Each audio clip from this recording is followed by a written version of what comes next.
Hello everyone! Today we are continuing the cycle of lectures on the conception of social safety, Мёртвая Вода, dead water. Today we will begin to look into the true structure of society. I have already mentioned the fact that we live in a kingdom of crooked mirrors, in a distorted world. One of the crooked mirrors is that we are frightened by different isms, socialism, communism, as well as monarchy, democracy, and so on. In fact, we have always lived in the global slave civilization. In ancient times, slave masters realized the following thing. The best slave is the slave who doesn't understand that he's a slave, but enjoys wearing his chains. That ancient slave society has been improved and modified over the centuries. However, the gist of such society has always remained the same. Now, this slave society we live in has come to a logical end. This is what we will also talk about in this video.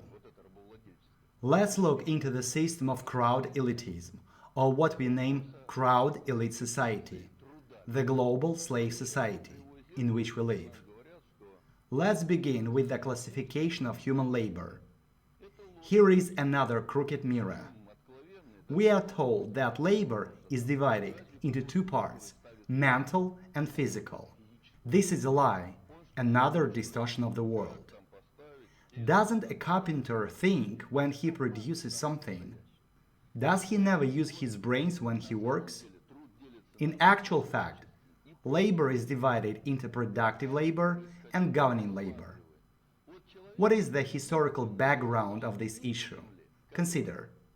Man is the only biological species on Earth that takes a finished product from nature and takes resources from nature in order to produce a finished product.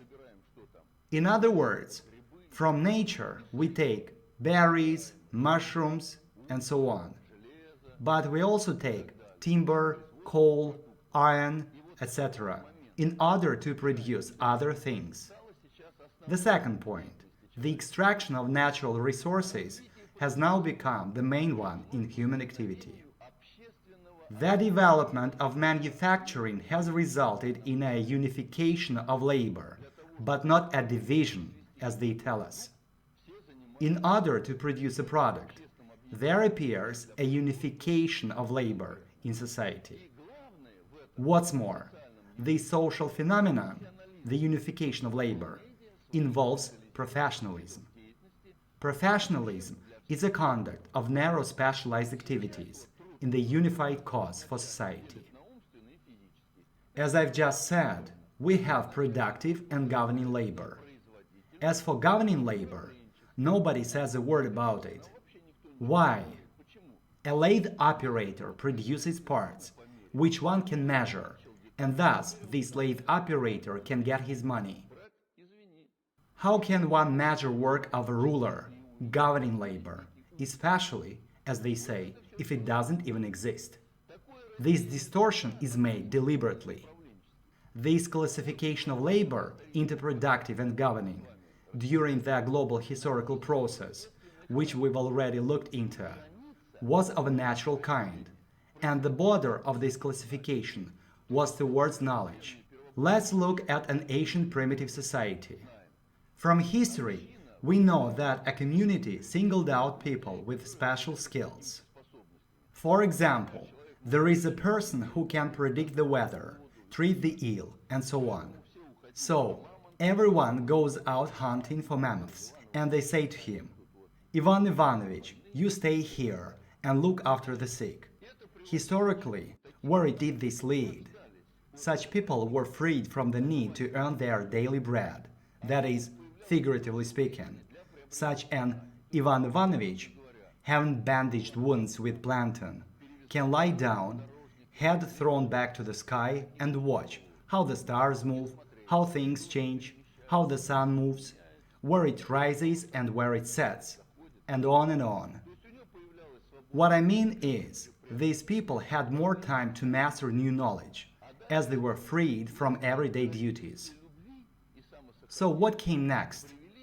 Instincts of self-preservation, attachments, and love for their offspring led to clan enclosure. While the rest were hunting and doing other everyday routines, these people were mastering knowledge and passing it to their offspring only. So following their parental instincts, they preserved the mastered knowledge exclusively for their own children. And they did it in such a way that this knowledge remained inaccessible for others and became clanishly enclosed.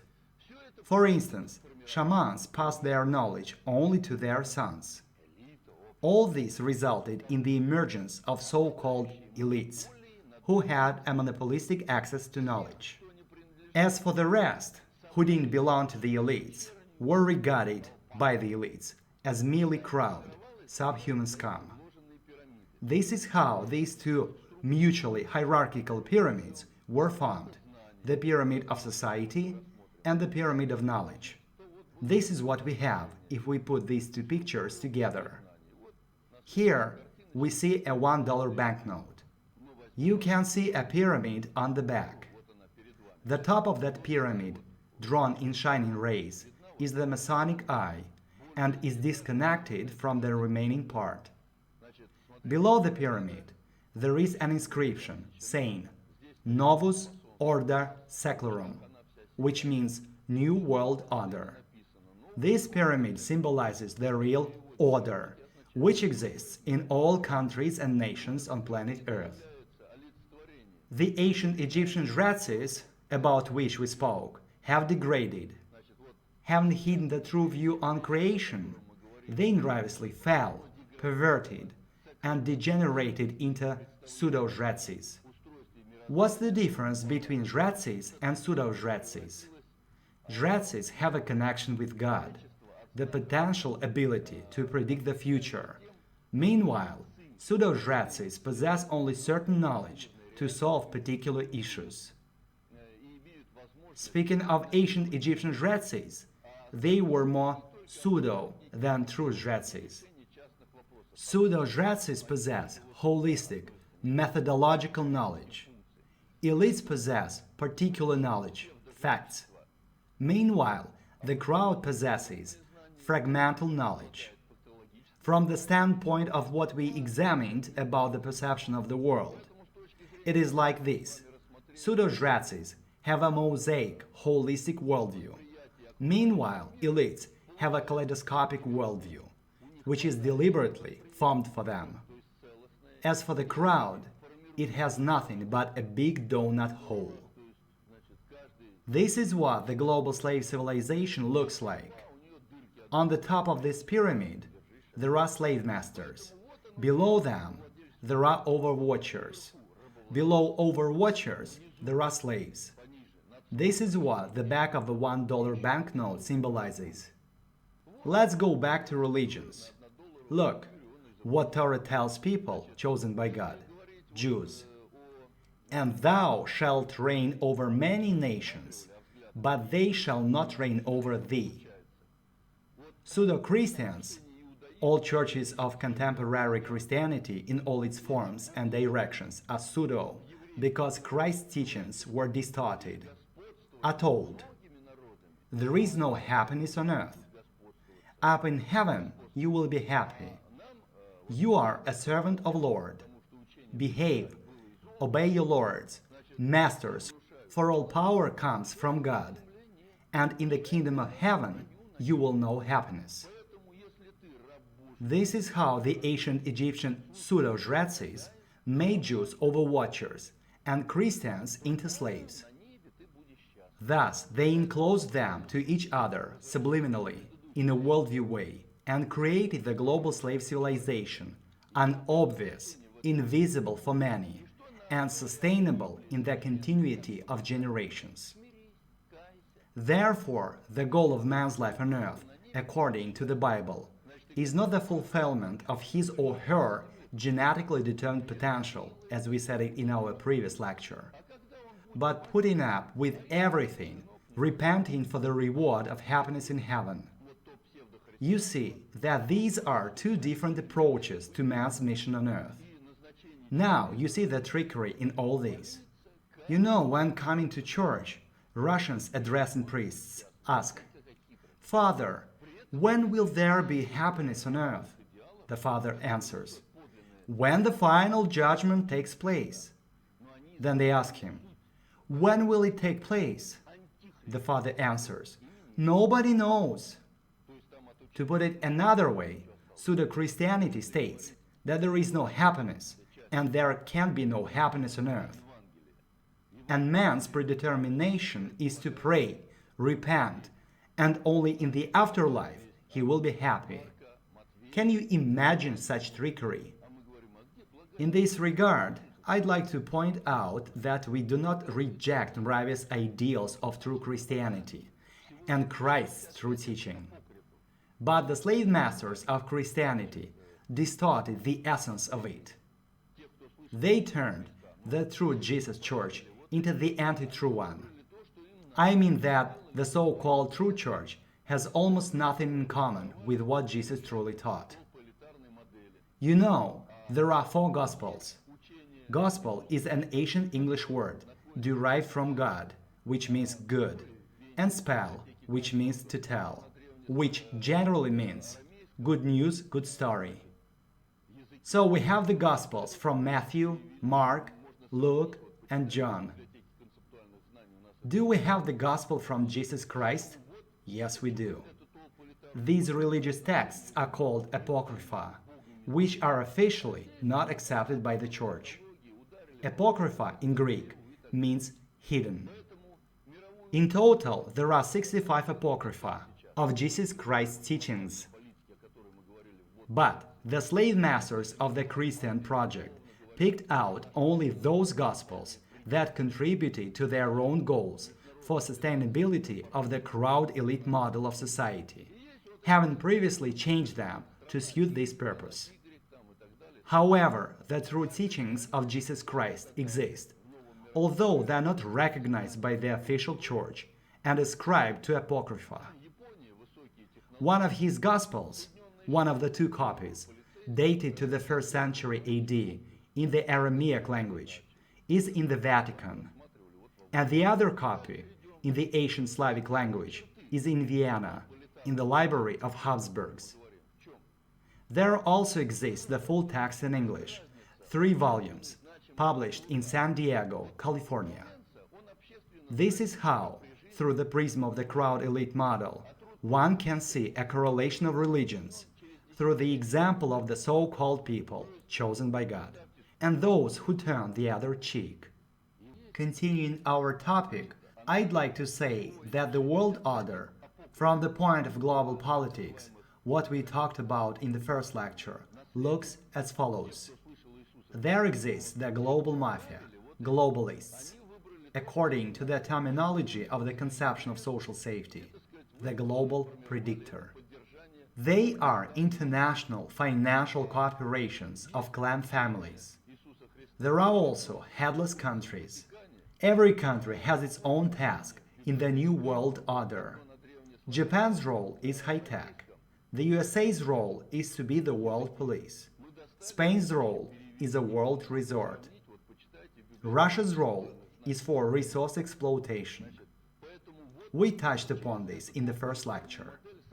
Moving on, what are the characteristics of the crowd elite model? The thing is, the importance of labor has some difference between the labor of a ruler, whose labor is important and has value in the life of contemporaries, and labor of a producer, somebody who produces things. His labor may only be recognized and gain value after tens or even hundreds of years. For instance, a sculptor has created a sculpture. It is also an informational product. Contemporaries regard the sculpture and say, "There is nothing interesting about it." But centuries later, people start to admire it and highly evaluate it. Now, another example from our country. A chairman rules a kolkhoz, collective ownership, in a village. Life of the people working in this kolkhoz depends on the quality of this chairman's ruling. public transport, renovation of agricultural vehicles, etc. In other words, the labor of a ruler is important in the life of his contemporaries. Meanwhile, the labor of a producer can be recognized and evaluated over a long period of time. As a result of this, salaries, pensions, and other remuneration of labor depend not primarily on how we work, but how we are all governed. The difference between the two types of labor is in their mutual interchangeability. Before I gave you that example about our politicians, Chernomyrdin and Chubais. They are the elite overwatchers. If we put them in prison and make them do some hard work, like cutting trees with a two-man saw, will they cope with this work? Yes, they will. With the dog barking at them and a guard in a watchtower, they will cope with it. First, they will get blisters, but then it will be fine. But if an honest lumberjack is appointed as the Minister of Timber Industry, will he cope with his work? No, he won't. He can cope with his work, but only after he gains necessary knowledge. Gaining this knowledge will take time. Within this time, those who know what to do can fool him around and make him incapable. By the way, the global predictor uses this when carrying out revolutions, also in order to destroy country elites. As for regular people, they don't possess skills of governance. Therefore, the global mafia, the global predictor, takes power over regular people with their bare hands. This is what patriotic parties are doing now in our country, calling on people to overthrow the ruling regime.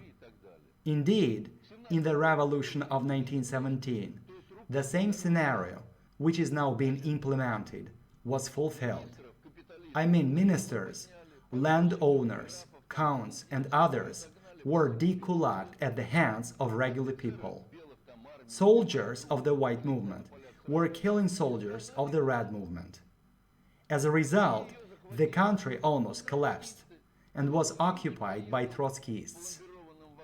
Lenin, Vladimir Ilyich Ulyanov, was brought to Russia in a sealed wagon.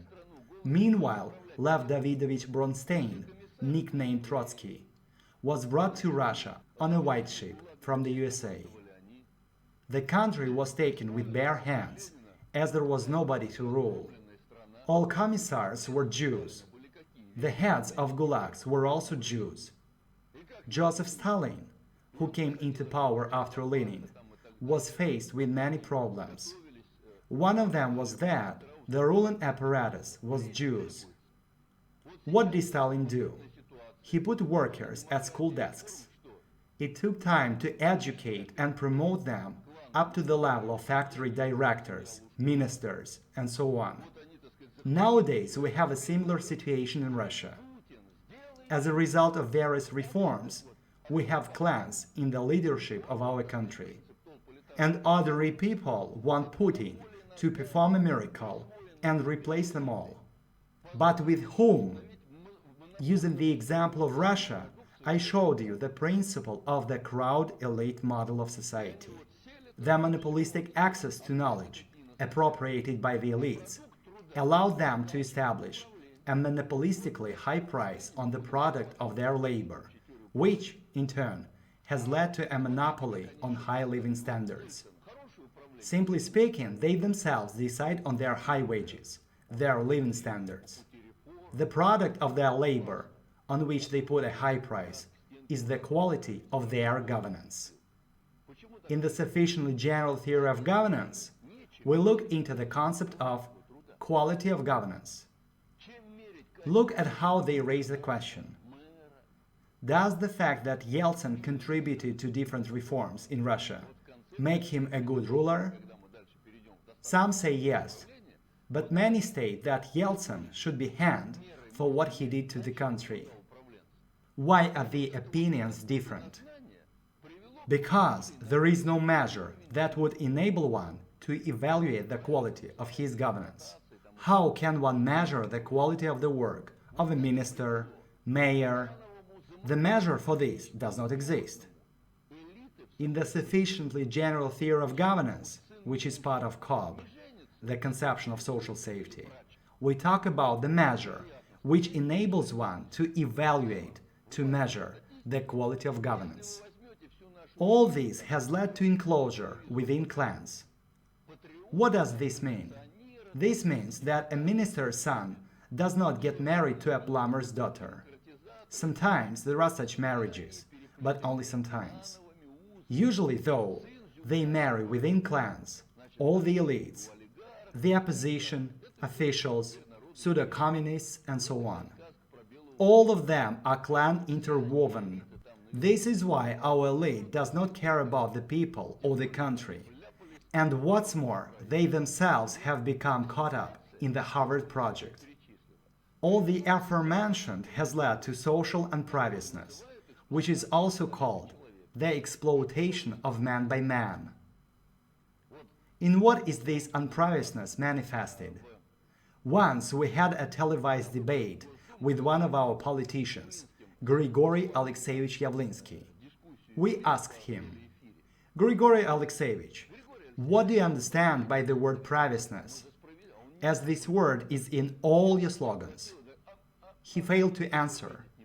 It was like the cat got his tongue. Inherent to privaceness is the provision of people with access to all knowledge. This is the highest justice, or privaceness. But the structure of society is actually organized in a way that we always have to ask someone for instructions on what to do and how to live. The same thing concerns church. When we go to church, the ecclesiastical hierarchy's main message is, "Why on earth do you want to address God yourself? No, no, no. You come to church, confess everything to me, and I will plead your case before God." So it is as though you yourself cannot appeal to God directly. That's why you have to come to church to appeal to God through the priest. So the church demonstrates to you the relation of hierarchy that you have to follow. This is the crowd elite model of society, which is built on the same hierarchical relations, which splits people into subhuman scum and the chosen. This is the gist of the crowd elite system, on which the church is based. Privaceness, therefore, is to provide all people with free access to all types of knowledge existing in society. In this crowd elite model of society, the crowd, ordinary people, have to endure such a system. Why? Because the elimination of the current incapable elite would lead to a decrease in the quality of governance, and it would require time for a new ruling apparatus to be formed.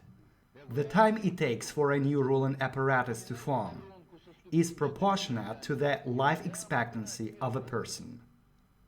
This is what forces the crowd put up with this all, in order to avoid ending up in a worse situation, the way it unfolded during the revolution of 1917 in Russia. Why did the country collapse? Because the people destroyed the incapable elite. No matter how bad that elite was, a new elite, a new ruling apparatus, hadn't been formed by them. This is why we state that one cannot overtake the measure of development. The vortex of development has tapped edges that you cannot jump over. This is what General Rokhlin would have done had he taken the Kremlin by force. I warned him, but he didn't listen to me. If General Rokhlin had succeeded, then the following would have happened. While there was a mass in Moscow, Tatars, Kazan, Yakuts and others would have dismembered from Russia. So General Rokhlin, the so-called patriot, the fighter for people's happiness, would have worked, in that case, in favor of the Harvard Project. You see the trickery?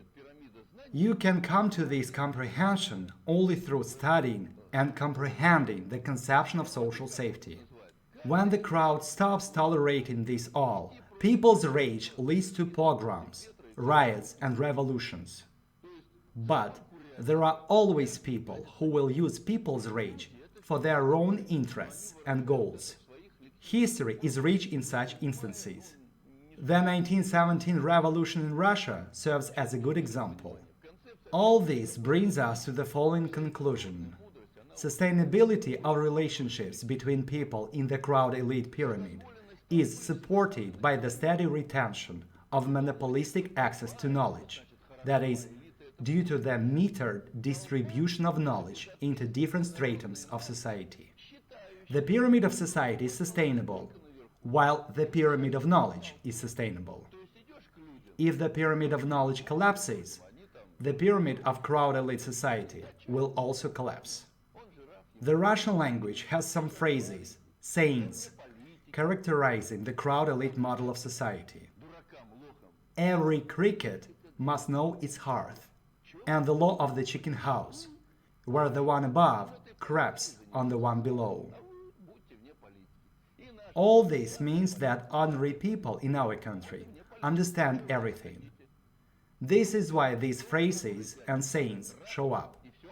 However, people cannot vest it with an exact measure of understanding.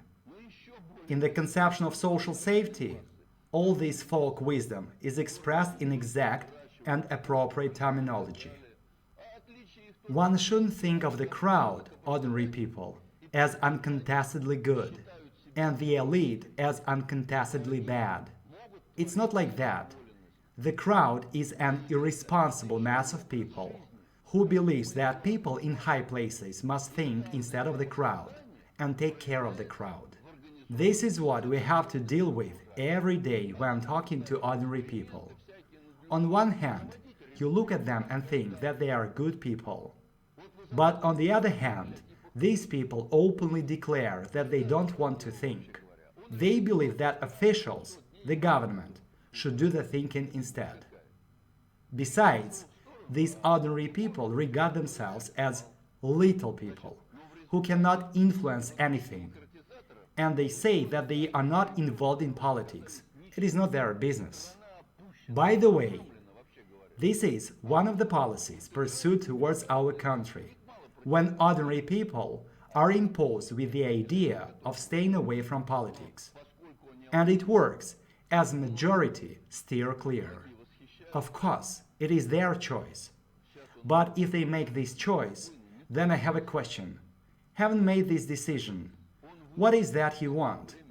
Do you want some savior to come along and miraculously solve all your problems? This will never happen. By the way, this is what ordinary Russians consciously and unconsciously expect from Putin nowadays. The elite is also a crowd, but yet more irresponsible than the ordinary crowd, ordinary people. The crowd, at least, raise their children, cattle, harvest crops, and so on. The difference between any elite and any crowd is that the elite has access to some knowledge. That's why they think themselves superior. But elite is also a way of life, worldview. Since the elite consider themselves to be elite, then they believe that they have the right to act in any way they choose, regarding the surrounding world and ordinary people. Due to permissiveness towards surrounding people, their elitarian self-consciousness manifests in their organized permissiveness aimed at the people around and the surrounding world. They believe that they are entitled to do different kinds of experiments on people, such as the reforms masterminded by Yegor Gaidar in our country, as a result of which millions of old people became poor. The country was pulled down. All this happened as a result of his reform, the 500 Days program. He was well educated. He knew a lot, read a lot of books, was versed in integrals, differentials, and some other fields of science. So he was clever, smart, intelligent. But it is the psyche type that determines inner motivations. Such people seem intelligent. This is why many adore them. Many today admire the late Nikita Moiseev, who 2 years before he died said the following: "Bastards and scoundrels can sit in the Kremlin, but as they are well educated, they therefore can do anything they want." What cynicism! So, as far as one can see, clever, well-educated scoundrels and bastards reign over us. We, the crowd, who is already used to such an attitude and putting up with this all, regard ourselves as little people. Consequently, all this cynicism is implemented in these Malnravist reforms.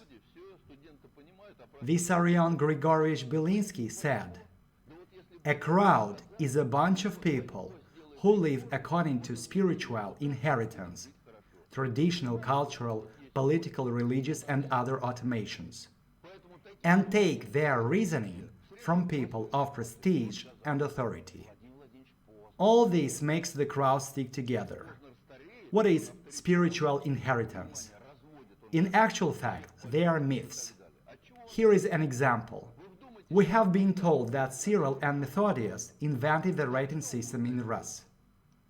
These and other myths are imposed on people as they are very powerful weapons.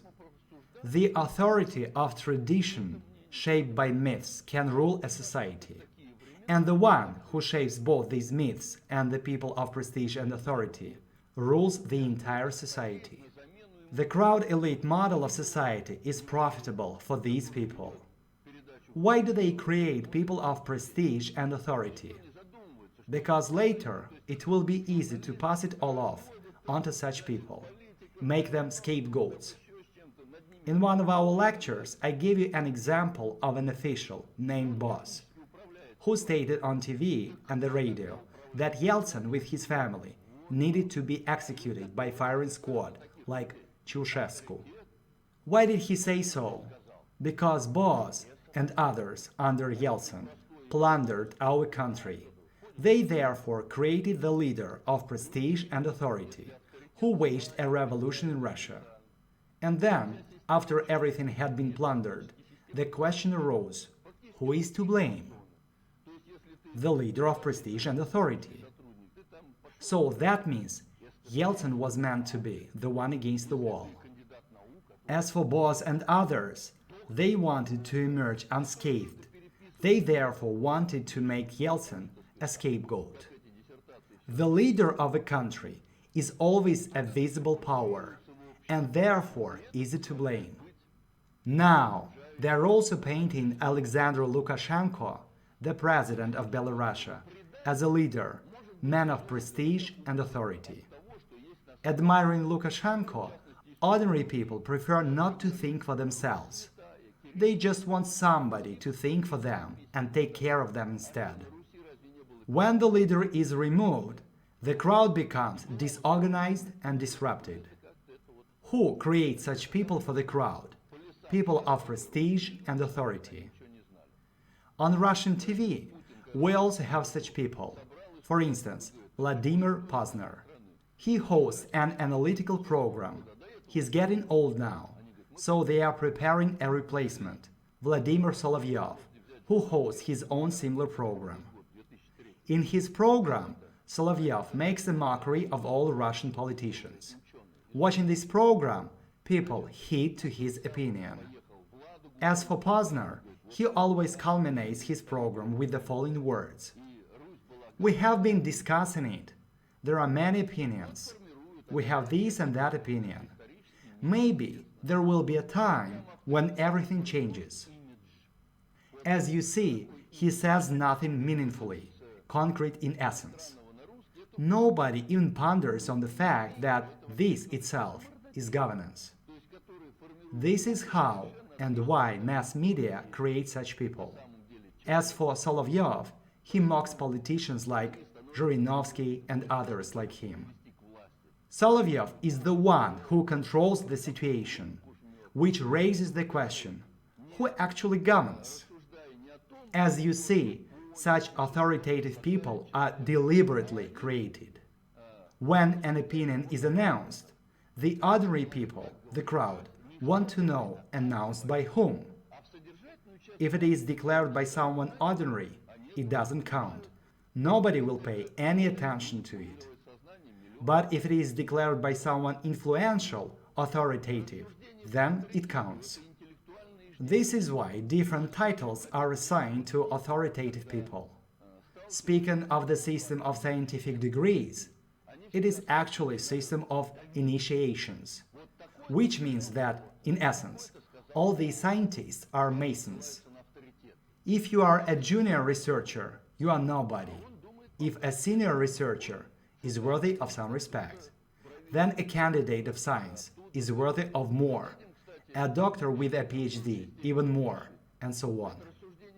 And no one cares about the fact that the people getting all these degrees simply copy scientific works of others. All this is cultivated in society, which breaks up the boundaries and leads to permissiveness in relation to the surrounding world and people. Continuing the previous topic, it should be noted that all these kinds of myth-fueled traditions can be distorted in different ways, as in that example of Cyril and Methodius. Did we not have a writing system before them? Of course we did. We also had a highly developed culture. However, official history prefers to hush this up, preferring to propagate the myth, portraying Slavic peoples of ancient times as wild, tribal, forest-dwelling savages, jumping from one tree to another like monkeys. I already told you the story about Putin, who asked historians the following question. So, did the history of our state really start from 988? Or was there something here before that? Historians scratched their heads and said, let us think a bit. Putin himself traveled to the excavations of ancient Ladoga and stated that Ladoga was the capital of ancient Rus. In ancient Ladoga, there was a highly developed culture and writing system. This was revealed on televised excavations in the territory of the ancient Rus. Cyril and Methodius, alleged Slavic enlighteners, actually diminished our writing system. There was a writing system in Rus before 988. All this was published in the 2003 issue of the magazine version, issue 1. For leaders and people of authority, one creates an image, which is often completely different from what these people are. Those who create the image we name image makers. They fabricate images for people of prestige and authority, which are, at their core, different from the essence of those people of prestige and authority. When one needs to bring a certain person to power, one creates an image of that person for the crowd, presenting him as a kind-hearted, good, well-educated person. Note, the crowd votes not for the candidate with the highest level of understanding, but for the certain image, the way he speaks, how authoritative his opinion is, and so on. When voting, people should definitely pay attention to what the candidate speaks about, but not how, and so on.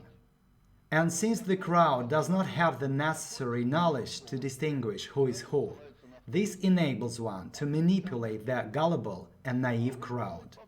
Taking reasoning from people of prestige and authority is intellectual dependency, parasitism. When one engages in discussions with so-called intellectuals, they always allude to opinions of people of prestige and authority. The question is, do they themselves have their own opinion? They have their opinion based on the authoritative people's opinions and quotes from here and there. In this regard, I'd like to say that elites allude to authoritative opinions more often than the crowd. Taking reasoning from people of prestige and authority is a basic characteristic of both the crowd and the elite, which is also the crowd. The crowd does not want to solve problems. In desperate disappointment over one leader, they just want immediately to replace him with another one, thoughtlessly, blindly, and irresponsibly trusting what the next leader says, in spite of the fact that he might be a provocateur like Hitler. All this results in thoughtless and irresponsible permissiveness among the crowd. They do whatever they want. The destroyed image of the authoritative person turns the crowd into a disorganized and disrupted mess. For instance, after Hitler's regime, one could do anything with the crowd in Germany. Here is another example. Let's look at one of our parties, the LDPR party, the leader of which is Vladimir Zhirinovsky. What if he is removed from this position? What is left holding up this party once he's gone? Nothing. Then the question is, why should one follow this party? So it is a one-person party. Zhirinovsky, however, is a hostage of this system, because when the right time comes, he can be removed, also possibly through a physical liquidation. The same thing concerns the leaders of the other parties. In the conception of social safety, we state that there should be leaders, but not people of prestige and authority, in order to coordinate work in different spheres of life. What's more, one must see what exactly a candidate offers. In order to see that, ordinary people must possess relevant knowledge and well-developed intellect, in order to detect errors, lies, and so on. It is the conception of social safety that provides all necessary knowledge to master all that. Permissiveness can reign for two reasons. The first one is the monopoly of the elite on knowledge that deprives the rest of the ability to defend themselves from permissiveness. The second one is defectiveness of the knowledge the elite possess. Defectiveness is concluded in the fact that the elite does not have holistic knowledge.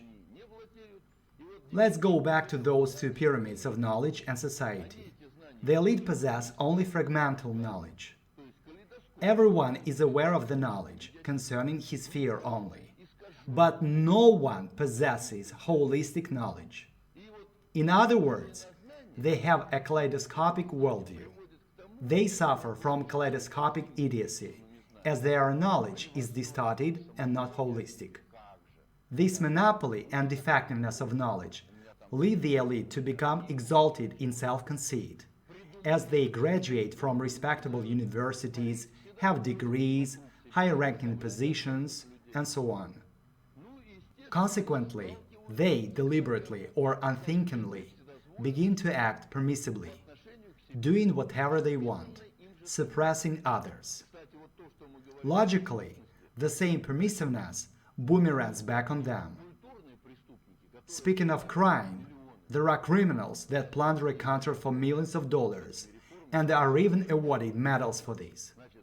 But there are criminals that can commit a minor crime, like stealing a sack of potatoes, and be sent to prison for years.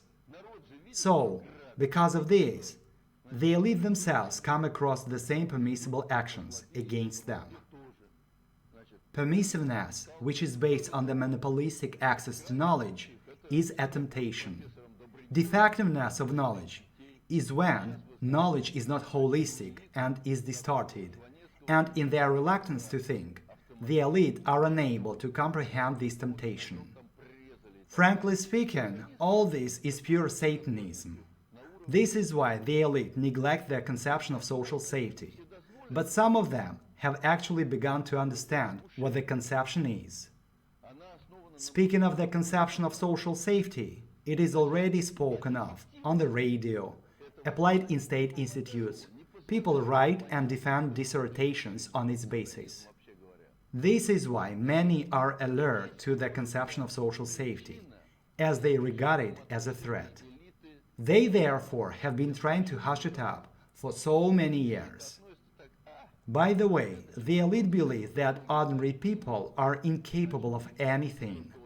They really believe that ordinary people are worthless, that they can't invent anything. They suppose that only they, the chosen, can make something worthy. This is why the elite regard the crowd as subhuman scum. We suppose that it is high time the elite, as well as the crowd, became humans.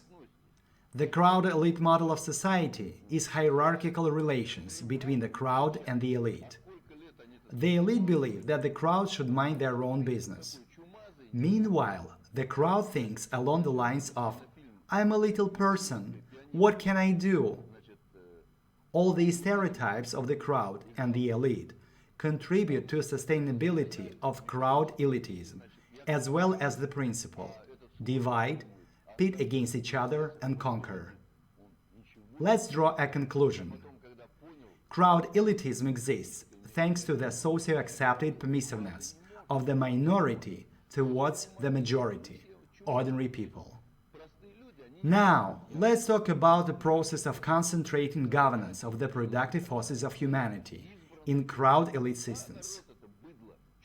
The analysis of the global historical process demonstrates that there has been a process of concentrating governance of the productive forces of humanity throughout history.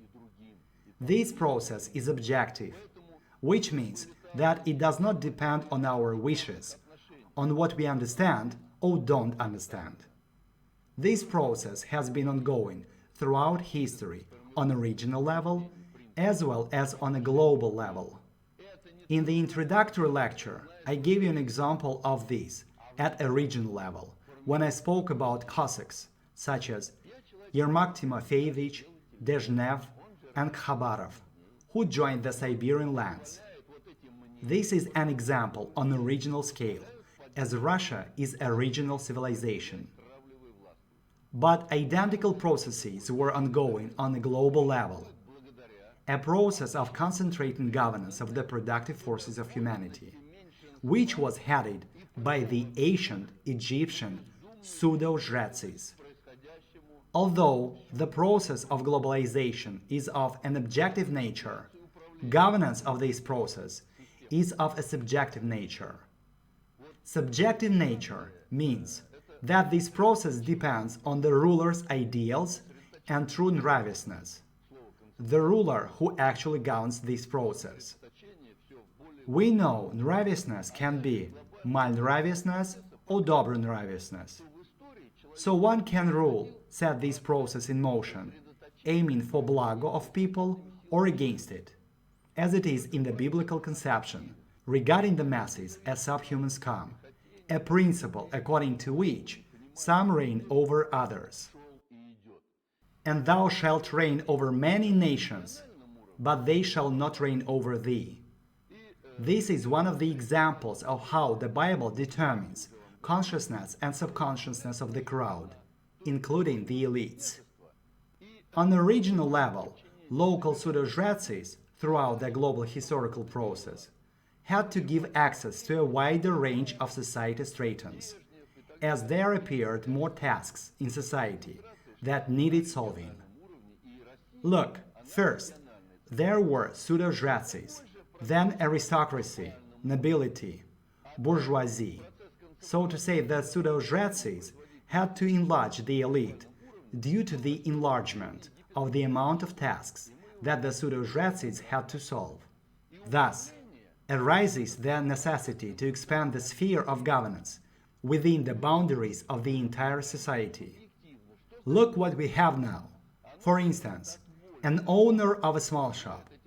He, in essence, is a ruler, because he has to know a lot of things to run his business, such as accounting, management, fire safety, etc.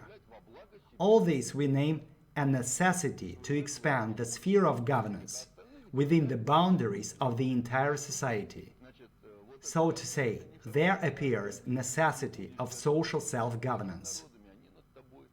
On a global level, the center of governance with the claim to global domination was formed in ancient Egypt. Why in ancient Egypt, but not in Russia or somewhere else? Egypt at that time was a strip country. This means that on the left and right sides of the Nile River, there was a narrow strip of fertile land, beyond which was the desert. Many people lived on this narrow strip of fertile land. All these people wanted to live well and be happy, but there wasn't enough happiness for everyone. So the social tensions were high. Who had to solve problems of the society? Those who ruled Egypt. Who ruled Egypt? It is said that pharaohs did. But pharaohs were just silly boys. The real rulers of ancient Egypt were the Jretzes. There were 22 hierophants, which means reading destiny or predicting the future. They were keepers of secret hermetic knowledge, which allegedly they had received from Atlantis. Wielding this knowledge, which belonged only to them, and which they hid from the masses, enabled them to manipulate the consciousness of all people, from illiterate mobs to pharaohs themselves, as is properly shown by Boleslav Pras in his novel Pharaoh. There is also a film made in 1966. In order to hermetize the knowledge, the pseudo-Jretzes split into two teams, 11 in each one. In Egypt, there existed two capitals, Memphis and Thebes. By the way, in Russia there are supposed to be two capitals as well. The second one is St. Petersburg. This is something to think over. Let's go back to Egypt. Pharaohs were the visible power. Meanwhile, the invisible, true power were these so-called Jretzes. Nowadays, what many call the world government, the forces of the West in our country, or the man behind the curtain is that very mafia, who has been ruling the processes on planet Earth for more than 3,000 years. They have migrated, and now their headquarters are in Switzerland. There also exist some backdoor points in London, the USA, Spain, and so on. They were the ones who set about a task, a vector of goals, to establish domination over countries and nations. And to this end, they began to build the global crowd elite system, subordinate to a single united center. I already quoted the book of Deuteronomy from Isaac. Now I'd like to do it again. Now therefore hearken, O Israel, unto the statutes and unto the judgments which I teach you, for to do them, that ye may live, and go in and possess the land which the Lord, God of your fathers, giveth you. What are they told to do? Listen.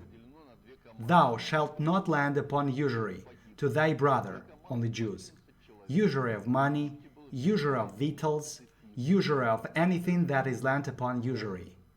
Here it means money at interest. Unto a stranger, not Jews, thou mayst lend upon usury, but unto thy brother thou shalt not lend upon usury, that the Lord thy God may bless thee in all that thou settest thine hand to, in the land whither thou goest to possess it. And thou shalt reign over many nations, but they shall not reign over thee. And the sons of strangers shall build up thy walls, and their kings shall minister unto thee. For in my wrath I smote thee, but in my favor have I had mercy on thee. Therefore thy gates shall be opened continually, they shall not be shut day nor night, that men may bring unto thee the forces of the Gentiles, and that their kings may be brought. For the nation and kingdom that will not serve thee shall perish. Yea, those nations shall be utterly wasted. This is a conception. Having created this instrument on the basis of Jewry, Jews were spread all over the world and split into a few tribes. The pseudo-Jretzes concealed themselves in the tribe of Levi and became Levites, the first priests, who had a monopoly on the interpretation of the truth. All the remaining Jews had to strictly follow the Levites' orders. The entire history of humankind is a process of concentrating governance of productive forces of humanity. Now, this mafia has settled in Switzerland. Here you see a scheme. So, having emerged in ancient Egypt, these pseudo-Jretzes created a specific instrument, by robots on the basis of jury, who were spread all over the world. Having implemented this specific tool into other nations, they were able to destroy local jretsis in different countries. In particular, the Russian jretsis were rooted out with fire and sword. Our ancient temples were destroyed. Ancient Rus was christened by force, with fire and sword. It was a tragedy for our people. As a result of this, the ancient Egyptian jretsis, the global predictor, began to carry out supranational governance, global policy. Let's resume our topic. Look, in the world, there exist different countries and nations. Let's say if country X does not properly carry out the tasks entrusted to it, tensions are risen among ordinary people. And it looks like people themselves, of their own volition, destroy the elite, who does not understand what's going on. Afterwards, new, young candidates are picked out for a new elite. Such is the method of governance. This is what happened in Russia in 1917 and after 1991. And this is what is being planned now, as the global predictor realizes that the present Russian elite cannot cope with the tasks entrusted to them. This is why the GP, global predictor, wants to have them overthrown and replaced with new ones, also with the help of the political opposition, alleged patriots, and other political parties. This is the mechanism. As for the role of jury and what was done to Jews during the Sinai hike, let's briefly refresh what we have been over. So, what was the purpose of the Sinai hike? The pseudo-ancient Egyptian jretsis took the poor Semitic tribes to the desert, which one can cross within 2 weeks. In the desert, in the heat, the old died quickly. The young never heard stories from their grandparents, their ancestors. As a result of all these, as we say in Russian, Ivans who didn't know their ancestry began to show up. In this regard, I should say that one shouldn't laugh or cry over Jews. Without understanding this, Jews will forever remain hostages of the global predictor. The pseudo-ancient Egyptian jretsis conducted an anti-human experiment on them. This is circumcision of boys on the 8th day. Now, you know why it was done. Beforehand, we already looked into genetics and the mechanism of circumcision's influence on mastering the GDP. All this is the mechanism of creating people that are easily controlled, ruled in bypass of their consciousness through subconsciousness due to circumcision on the 8th day, unlike Muslims. Nowadays, the GP want to get rid of jury and replace them with Scientologists. We already discussed it in the introductory lecture. This is why there are explosions in Israel, because Israel is a place where Jews become a nation. Let's look into definitions of nation. In order not to be fooled around, we must vest this phenomenon with the appropriate word. Are Jews a nation? Let's look at 2 definitions that we have. The first one was given by Joseph Stalin. Now you can come across this definition in different books, textbooks, with some minor changes, and without any allusion to Stalin. He said, "Nation is a historically formed commonality of people, united by the common territory, language, culture, psychological and economic arrangement of life. All this together makes a definition of nation." The other definition, exactly the opposite one, was given by the father of Zionism, Theodor Herzl. Trying to avoid showing what Jewry really is, he said the following: "Nation is a group of people of the common historical past, joined together in the present, against the existing enemy." In other words, it is like this: if there is an enemy, there is a nation. If there is no enemy, there is no nation. You see what that means?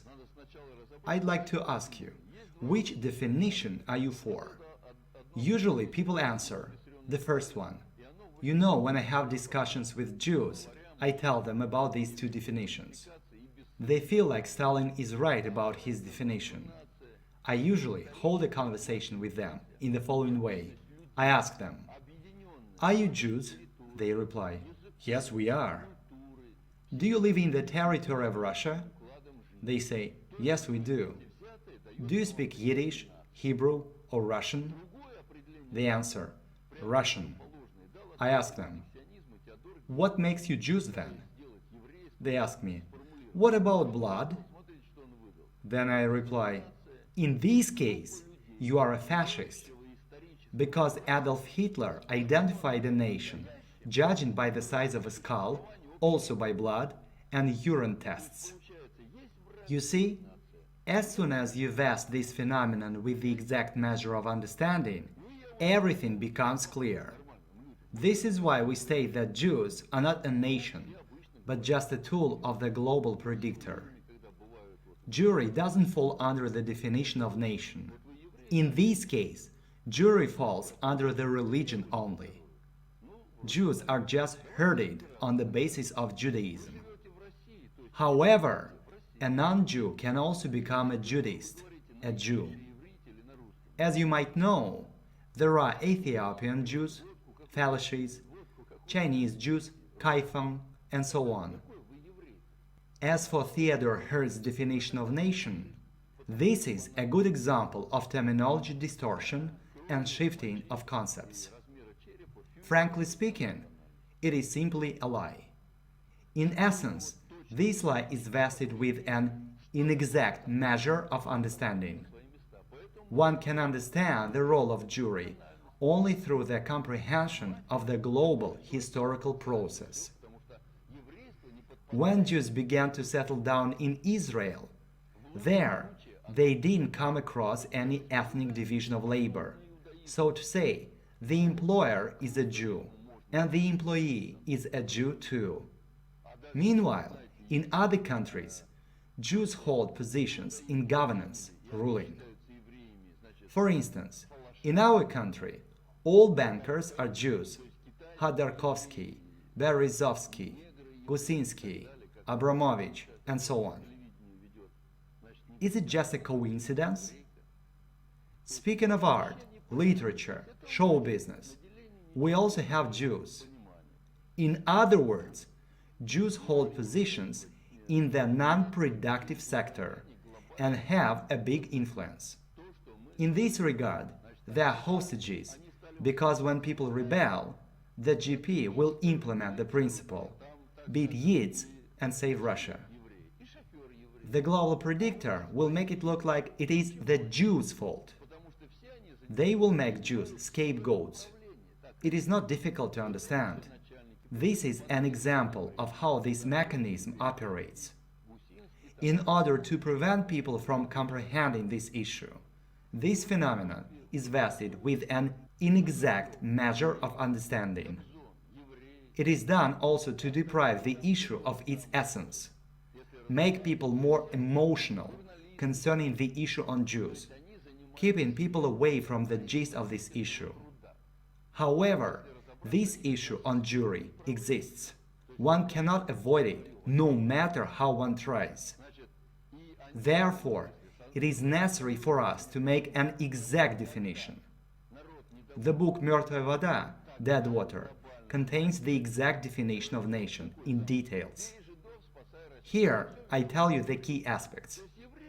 Sustainability of countries and nations in the crowd-elite system is achieved through the first one, concealing the correct view on creation.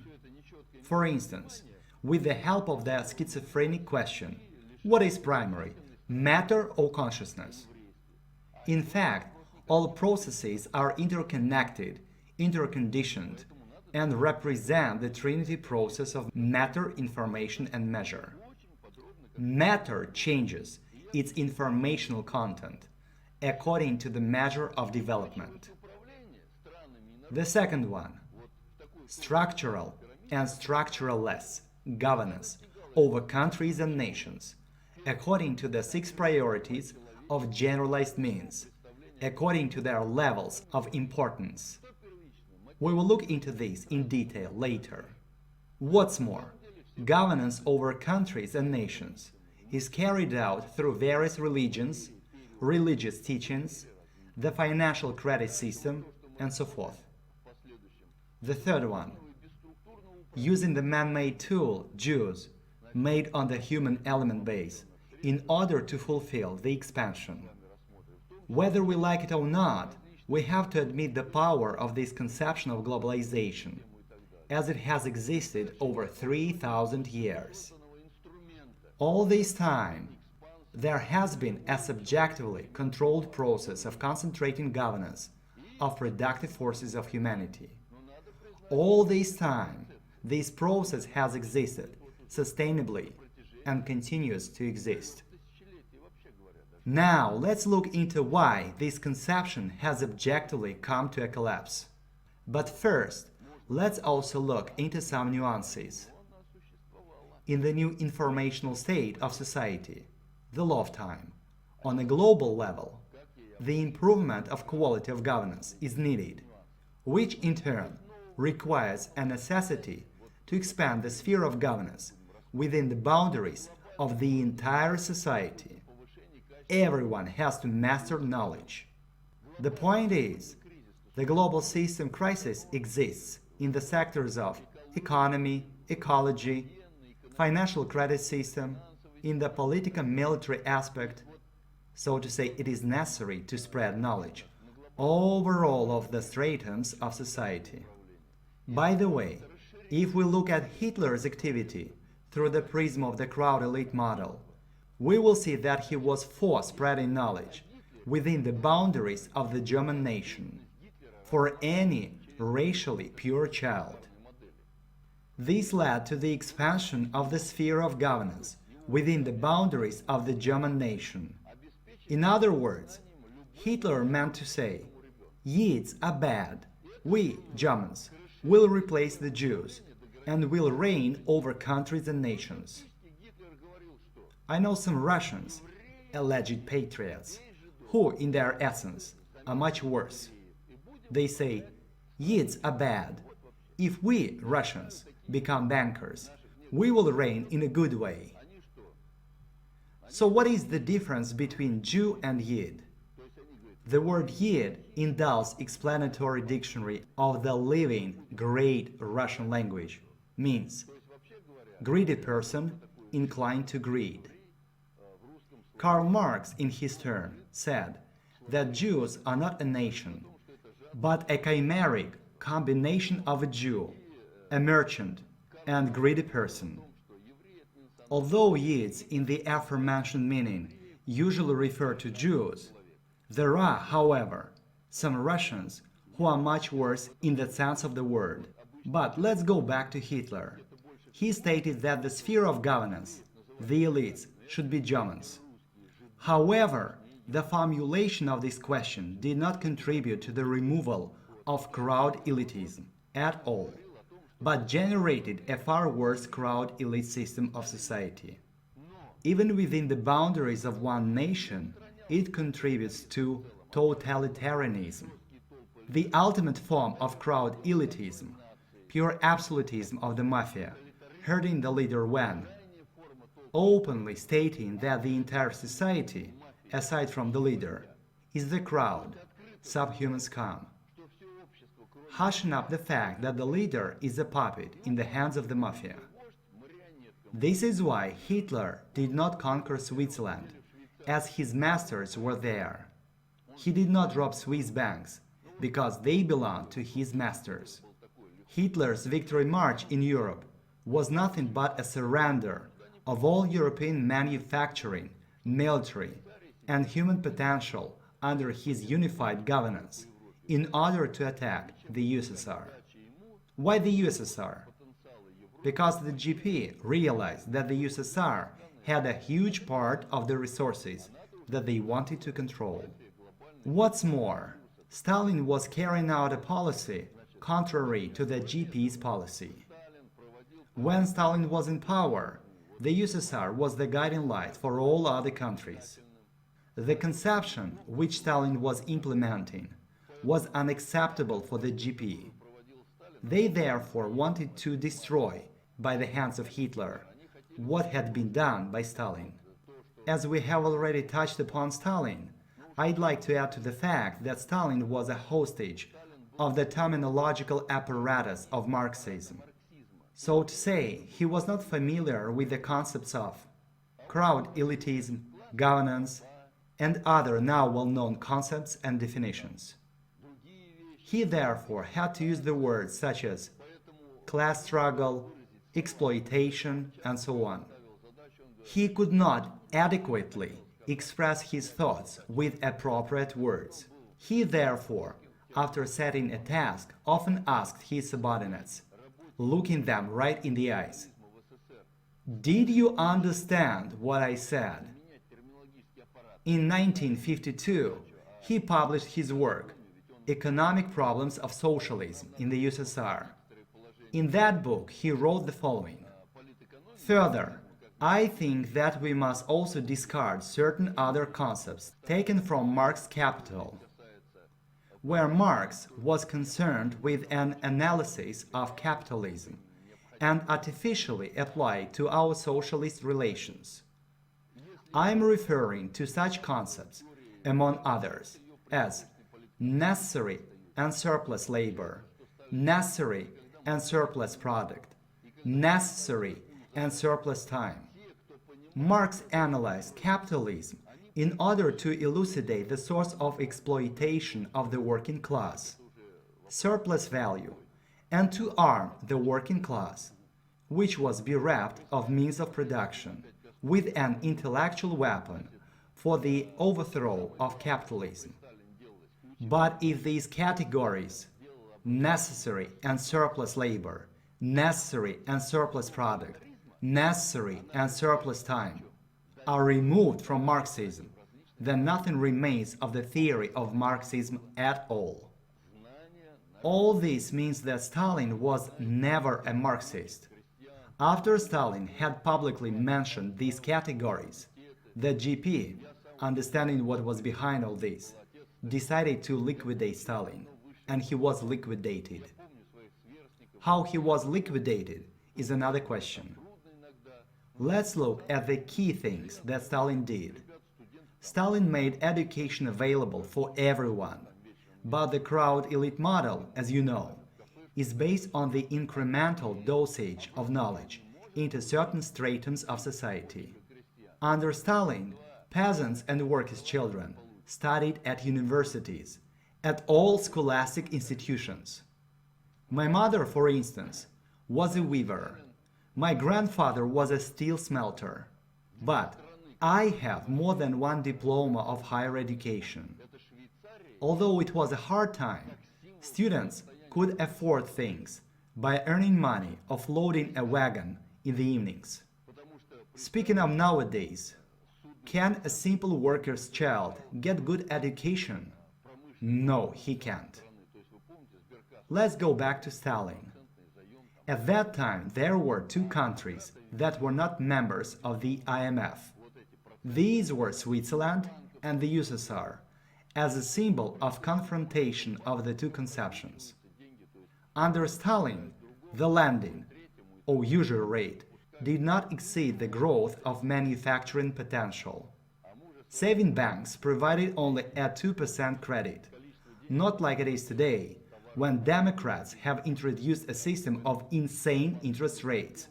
And through the system of banks, they circulate money in order to increase their own incomes. They do this via the system of mutual loan, and thus they create inflation. But now you know that the mass of money has to correspond to the mass of commodities.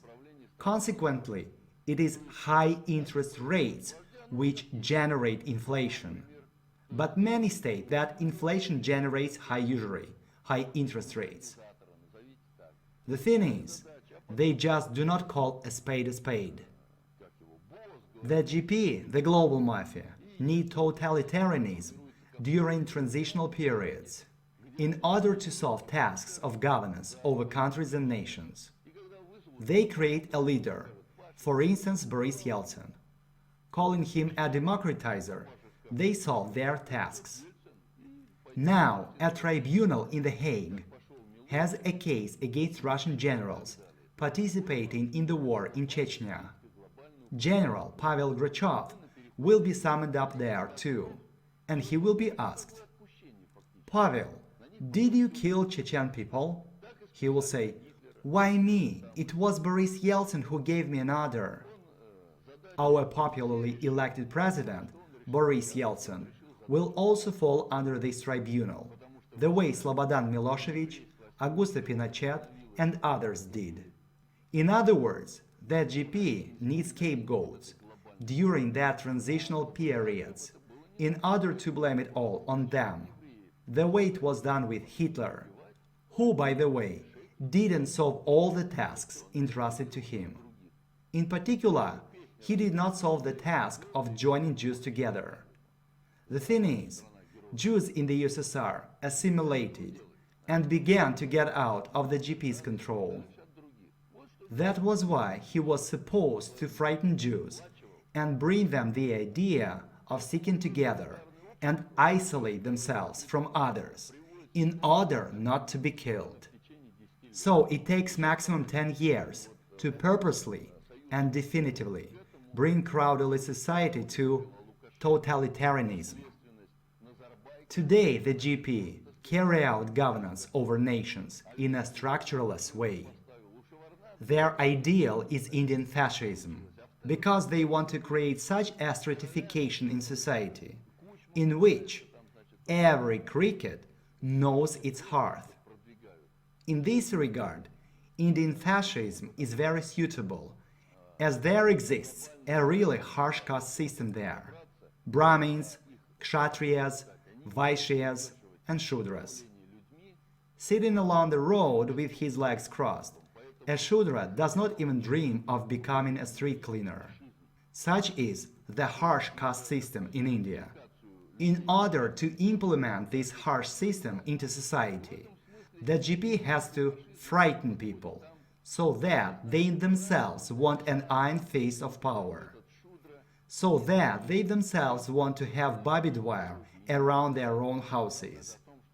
This is the goal all international terrorism works for. What is international terrorism? What are the cause-effect relationships behind this phenomenon? What goals does international terrorism pursue? Do you think it exists for no reason? Everything exists for a reason. The entire system of international terrorism is preparing society to accept harsh, fascist dictatorship, where every cricket must know its hearth. Now, let's talk about the inevitability of the crowd-elite system collapse. Let's answer the following question.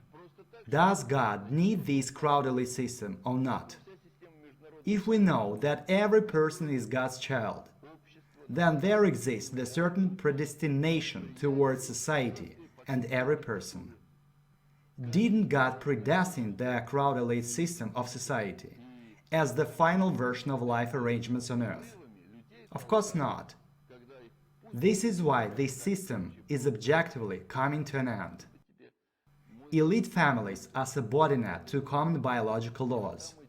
Therefore, among 1,000 kids from elite families and 1,000 kids from families of the crowd, there is an equal amount of gifted kids who are able to consciously, rationally, intellectually master knowledge. However, clan enclosure of elites, their permissiveness and their elite ambitions predetermine the ruling apparatus only among their people, so-called legitimized heredity. So the elite have ambitions, but not skills, capabilities, which lead to the loss of quality of governance over processes in society. Speaking of our country, this brought the era of stagnation. What was going on under Leonid Brezhnev? At that time, the clans were interwoven through their clannish dynastic marriages, but they were unable to rule. Stalin, but not Brezhnev, was the one who worked from day till night, and he therefore knew all the design engineers by name. What about Yeltsin? What did he know aside from a glass of vodka? The same concerns the people around him, with some rare exceptions. The same processes were ongoing under Brezhnev and Nikita Khrushchev. For this reason, the elite's incapability of sustaining the necessary quality of governance led to two phenomena. The first one, the process of expansion of the social base of rulers went, and is still going, despite and contrary to the ambitions of the elite and their opinion that the crowd is incapable. Life itself contributes to this phenomenon, as the pan-universal matrix exists, and it enables one to solve tasks set by the highest, hierarchical, encompassing governance. And secondly, the proof of this is that, at hard times in Russia, there always appeared people such as Ilya Muromets, Mikhail Lomonosov, Mikhail Frunze, Joseph Stalin, Georgy Zhukov, and so on, who could do much more than any of the elites. By the way, the people like Stalin and Lomonosov were from simple families. I'd like to say the following. The pseudo-Zhretsis had to sustain the necessary quality of governance of society on a global level. For this, they worked out the following mechanism. When the present elite in a country cannot cope with the tasks entrusted to them, the pseudo-Zhretsis replace this elite with a new one, with the hands of the crowd. This should be especially understood by the Jews. Thus, the pseudo-Zhretsis create a revolutionary situation. The elite are overthrown and a new one is assigned. Accepting permissiveness by society is a disease of spirit, a disease of world perception, worldview, but this very permissiveness is the cornerstone of the crowd elite society. This disease does not enable people to master their genetically determined potentials of development, and primarily their intellectually creative potentials, as they suppose that they should mind their own business. To put it another way, the crowd elite society is a disease of humankind. Humankind is a biological species. As any biological species, it can either come to a dead end of evolution, as a result of which the entire species of humankind can die a quite tormenting death, or it can come to a continuous existence, in which humankind comes to master the GDP of development, has a stable niche in the biosphere, creates conditions for a further evolutionary development of the biosphere. Which way are we following now? The first one. Everybody knows and talks about this. The conception of social safety provides people with the chance to follow the second way. The conception of social safety substantiates the second way and shows why it is the previous one. The mechanism of self-destruction of the crowd elite society and its culture is concluded in the following. The biospheric harmony is a harmony in which some biological species are eaten by others. But not a single biological species can eat more than the productivity of the biosphere can provide. The biospheric productivity, which is restricted via food chains, subordinate to energetic and informational rhythms of the cosmos, maintains population variability of all species within the boundaries of sustainable evolution. The standard of consumption and the inventory of needs of any species in anticipation of its entire life cycle are constant in the statistical sense. This concerns hares, wolves, hedgehogs, and other animals. The situation changed when man appeared as the inventory of his needs was continuously altering throughout the global historical process. Man is the only biological species in the biosphere which himself determines some part of his needs.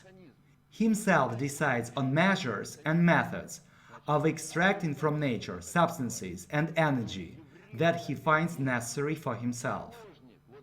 And he can do this all thoughtfully and responsibly, thoughtfully with permissiveness, thoughtlessly. The situation qualitatively altered by the end of the 19th century with the appearance of the technosphere. It was the time when culture became a crucial factor, destructively impacting the biosphere. On what basis does man determine his needs? On the basis of his goals. Either he has a goal to master his GDP, or to indulge his evils, his insatiable, degradational parasitic needs. Therefore, a person can wish, due to his caprices, to use one car in the morning, in the afternoon another car, in the evening a third car. Satisfying all these sick needs requires a high consumption of huge resources. Many of the Russian elite want to have an apartment in Moscow, a dacha not far from Moscow, and a villa in the Canaries. For all this, it is required to produce brick. Land is needed to build this villa, and so on. The same thing concerns fashion. Today, it is fashionable to wear a miniskirt. Tomorrow, a long skirt. Meanwhile, the miniskirt is not worn out. All this is a futile use of resources, and culture contributes to all this. Moving forward, I'd like to say that we will talk about man's needs in detail in the lectures on economics. Now, in brief, I'd like to say that there are demographically conditioned needs that are necessary for the realization of the genetically determined potential. And there are also degradationally parasitic ones, such as when people want to have gold toilet bowls and other perverted needs. Is it really a necessity? Everyone himself should answer this question. The GP realized that by the end of the 19th century, capitalism lifted the ban on the consumption of material goods. The class distinctions under feudalism had been restraining the consumption right up to the time of socialism. Under capitalism, merchants who wanted high consumption standards began to emerge from lower classes. The global mafia understood that if it continued that way, the global resources wouldn't be enough for everyone. This situation was the basis for the decision to restrain the process of consumption of material goods. And for the realization of these goals, Marxism, with its own interpretation of happiness, proved to be most convenient. The decision was then made to orchestrate a world revolution, using Russia as a springboard. For these purposes, Lenin and Trotsky appeared. One arrived from Switzerland in a sealed wagon, the other from America on a white ship, tasked with the activation of the so-called permanent revolution and establishment of a pseudo-communist society on the planet Earth. These people activated the process of world revolution. The revolution was supposed to take place not only in Russia, but all over the world: Mexico, Hungary, Mongolia, Germany, and so on. So the Russian Revolution, with the help of Marxism, was supposed to turn into a global revolution in order to curb the process of consumption. However, Lenin prevented the revolution from spreading by signing the Treaty of Brest-Litovsk. He was therefore eliminated through his wife, Nadezhda Konstantinovna Krupskaya, who fed him pills, which left his brain dried up, and he died. Trotsky was to carry on the world revolution, as he was the author of the permanent revolution. However, as Pushkin said, providence is not algebra. The human mind, as the folk expression goes, is not a prophet but a conjecturer. It sees the general cause of things and can deduce from it profound suppositions, often justified by time. But it cannot foresee chance, that powerful and instantaneous instrument of providence. That powerful and instantaneous instrument of providence was Trotsky's sudden illness, as a result of which the ruling of the country was intercepted by Stalin. We have every reason to believe that Stalin was implanted into the movement of Marxism by GRU, the main military foreign intelligence service of the Russian army. The entire ruling apparatus consisted of Trotskyists. Therefore, Stalin became a full-fledged ruler only in the middle of the Great Patriotic War, after the Battle of Kursk. Before that, Trotskyists held all the key positions: commissars, prosecutors, heads of gulags, and so on. They represented the Jewish mafia. Nowadays, much evil is ascribed to Stalin, repeating the ingrained phrase, Stalin Beria Gulag, Stalin Beria Gulag, like a mantra. However, in essence, they do not know anything on this subject. If we look from the perspective of the general cause of things, what do we have? Let's go back to Pushkin's words again. Providence is not algebra. The human mind, as the folk expression goes, is not a prophet but a conjecturer. It sees the general cause of things and can deduce from it profound suppositions, often justified by time. But it cannot foresee chance, that powerful and instantaneous instrument of providence. Stalin came to power in a destroyed country after Lenin's reign. However, Stalin left behind a global superpower, number 1 or 2.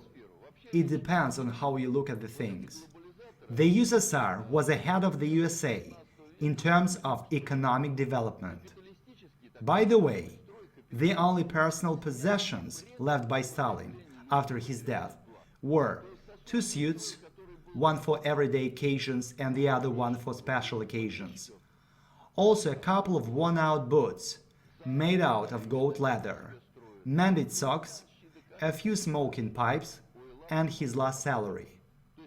He left behind neither villas nor other attributes of luxury. Nowadays, his granddaughter works in an old people's home. Look at what our Democrats have done.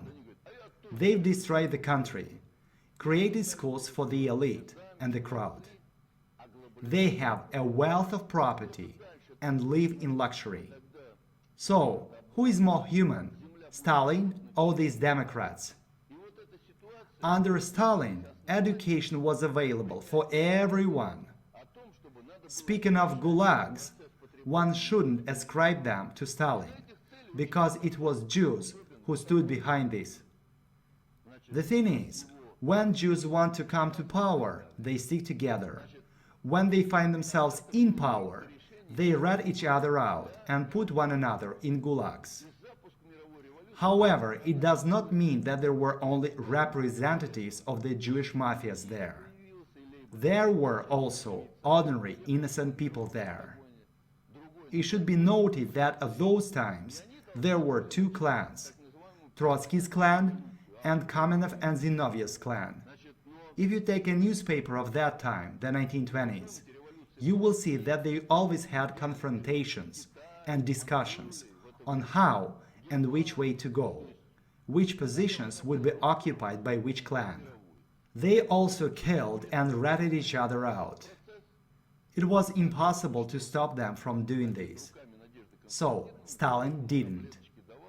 If we look at the heads' names of gulags, we will see that all the heads of them were Jews. Putin has the same problem. There exist two clans, Yeltsin's clan and Lushkov's clan. They kill and rat each other out. When they began plundering the country, the plundering realm was huge. This resulted in regional clans emerging. As soon as their borders of plunder touched, their interests became antagonistic. They therefore began killing each other. And this seems to have no end. In the West, the process has been going on for centuries. However, in Russia, it happened within a few years. People became billionaires in a very short space of time. The number of people who wanted to join the ranks of the increasingly wealthy elite was rising sharply, causing the situation in our country to become more acute and acute. The elite tried to stabilize the situation, but they failed. They will always fail because there will always be those who want to get rich quick. Here is an example. There was a well-known Russian named Anatoly Bykov. During the chaotic period in our country, he quickly took over the aluminum industrial complex. He surrounded it with barbed wire and put men with machine guns around its perimeters. The elite didn't like this at all. They therefore sent General Alexander Lebed to handle this guy. Now a question arises. Was General Lebed of use to those clans? Of course not. That's why he died. This will happen endlessly. The election procedures serve the same purpose. They enable one to remove an unbeneficial person due to the expiration term of office. But there is no point in changing the ruler if he copes with his duties. Beforehand, I told you a story about Spain, where there were terrorist attacks, trains were blown up. The thing is, in Spain, the People's Party was in power at that time. The global mafia did not like it, as the party was working for the interests of the country. How can the unbeneficial government be overthrown? The global mafia wanted to see internationalists, inter-Nazis in power over Spain. As a result, the global predictor, the global mafia, organized the attacks with the help of some stupid people. People took to the streets of Spain. You know, there are always instigators in the crowd. As a result, the people protested against the ruling authority. The people's protest served the global mafia's interests, which were contrary to the national interests of Spain. In the end, the national government was overthrown and inter-Nazis came to power. Speaking of Russia, however, when there were terrorist attacks in our country, our politicians, who work against the interests of the country and people, expressed resentment because Russians did not take to the streets. Why didn't they do it? Because our people think in a different way. Our people are now moving away from the crowd elite structure of society. I should say that interesting processes are unfolding in Russia now. Now let's go back to the 19th century. As I have already said, the GP, the global predictor, realized that by the end of the 19th century, capitalism lifted the ban on the consumption of material goods. So the GP wanted to restrict people's consumption of material goods. Here is another thing that one should know. The system of Wahhabism serves the same goals. What is Wahhabism? This is Trotskyism in Islam. The followers of Wahhab, who was one of the ideologies of Islam after the Prophet Muhammad, Wahhab stated that people have to live fair and restrict the consumption of material goods. The English intelligence agent named Thomas Edward Lawrence doctored this teaching of Wahhab in order to suit the goals of the GP. What do the Wahhabis do now? They propagandize justice, self-restriction. One has to wear the same clothes, eat not much, not to smoke or drink, work hard. As a result, people support them. They say, expropriation of the expropriators.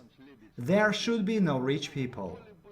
In other words, the Wahhabis are fierce revolutionists. They play the role of Trotskyists in Islam. They are being used as they do not have the understanding of global politics. With their help, their global predictor is solving the task of restricting people's consumption of material goods. The Wahhabis are not just fanatics. These people are nourished, supported. Osama bin Laden and others of this kind keep their money in banks. All this is a governed process. When it is necessary, such people are used to carry out terroristic attacks, to reach different goals, and also, so to say, to frighten people, in order to solve the task of preparing the entire human race to accept a harsh fascist regime, thanks to Islamic fundamentalism. Speaking of Russia, our fathers and grandfathers during the time of great construction projects were building the Sayano-Shushenskaya Dam, the Bratsk hydroelectric power station, LEP 500, and other things. Today, thanks to the brainless reformers, Western representatives of the GP have become masters of all these. This is a good example of people's understanding of global processes. You know, if you watch footage of the time of great construction projects, you will see really happy people there, building their own future. This is what the global predictor wanted. They wanted the people to work with enthusiasm for the interests of the global predictor, without understanding this. After they fulfilled the task, the people were not needed anymore. After that, another phase in Russia began to be implemented. This is global politics. Speaking of the fundamentalism of the Old Testament, set out in the book of Deuteronomy from Isaac, I will repeat this verse one more time. Now, therefore, hearken, O Israel, unto the statutes and unto the judgments which I teach you, for to do them, that ye may live, and go in and possess the land which the Lord God of your fathers giveth you. What are they told to do? Listen. Thou shalt not lend upon usury to thy brother, only Jews, usury of money, usury of victuals, usury of anything that is lent upon usury. Here it means money at interest. Unto a stranger, not Jews, thou mayst lend upon usury, but unto thy brother thou shalt not lend upon usury, that the Lord thy God may bless thee in all that thou settest thine hand to, in the land whither thou goest to possess it. And thou shalt reign over many nations, but they shall not reign over thee. And the sons of strangers shall build up thy walls, and their kings shall minister unto thee. For in my wrath I smote thee, but in my favor have I had mercy on thee. Therefore thy gates shall be open continually. They shall not be shut day nor night, that men may bring unto thee the forces of the Gentiles, and that their kings may be brought. For the nation and kingdom that will not serve thee shall perish, yea, those nations shall be utterly wasted. The extent of the domination of one over the other, proposed in this verse alone, is exceedingly worse than any Islamic fundamentalism. We have finished Lecture 6. In our Lecture 7, we will continue to talk about crowd elite society. See you next time.